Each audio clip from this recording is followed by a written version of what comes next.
Introduction. I moved back to New York City from Miami Beach in 1986. By 1987, I lived in a pre-war building on 3rd Avenue between 47th and 48th Streets on Manhattan's East Side. As it turned out, I was only 20-some-odd blocks from Helene Hanff's apartment on East 72nd Street. Within a few months, I had started a correspondence with her, and in less than a year, I was visiting her 8th-floor apartment 2 or 3 times a week. Initially, we spoke about New York City and how I had grown quite tired of what I called the daily humiliations, waiting on lines for bad movies, having my car abused by foreign and gruff parking attendants, and the high price of groceries, telephone service, and electricity. One December, I brought her the Christmas cards I received from my building's staff, numbering 31. Everyone from trash collectors to elevator repairmen, to assistant concierges to the young men that sifted butts from the sand-filled ashtrays near the elevators. She suggested I go on vacation between December 15th and January 15th. The first year, anyway, I simply tipped everyone I knew.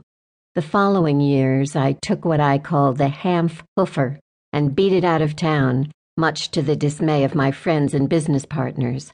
But I figured that I saved about $1,500 each Christmas and used the time to make new contacts in the entertainment industry of which I was so much a part. By 1993, I was actively interviewing Helene 2 times a week, but for periods no longer than 2 hours each. It was exhausting for her, and I was getting more secondhand smoke in the year that followed than all the rest of my life combined. I would bring up lunch with me.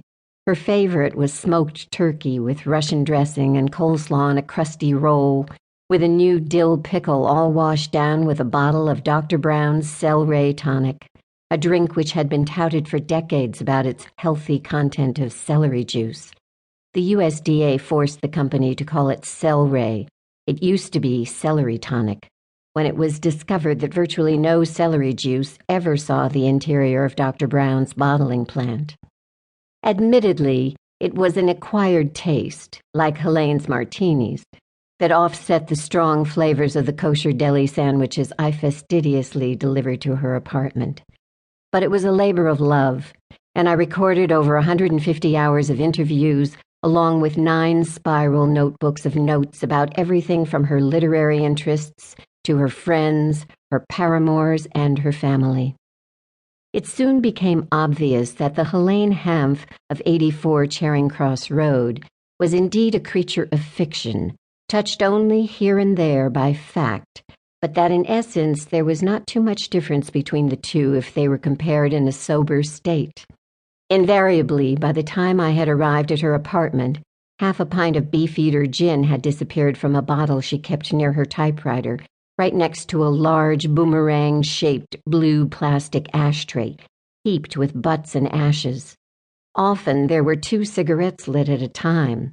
One she had left by the kitchen sink while brewing a cup of Sanka, a decaffeinated instant concoction that resembles true coffee only in its color and the shape of the cup it is served in, and one in the ashtray by the typewriter.